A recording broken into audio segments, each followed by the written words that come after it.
Hi everyone, so in this video we're gonna learn about this. Okay, so in this video we're gonna learn how to change Discord server name on mobile in 2020. Alright, so to do this, just open up your Discord application. Now choose your server in the left sidebar. So I'm gonna choose this one, WS. Alright, now go and click on these three dots. Okay, now click on this one, settings, and click on overview.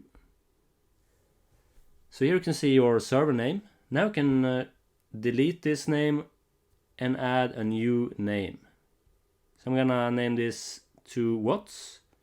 After that, just go down to the bottom right corner, click on this save icon.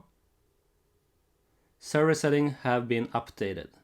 Okay, so if I go back, and now we can see that this server's new name is Waatz. Okay everyone, so this is how you can change Discord server name on mobile in 2020. I hope this helped.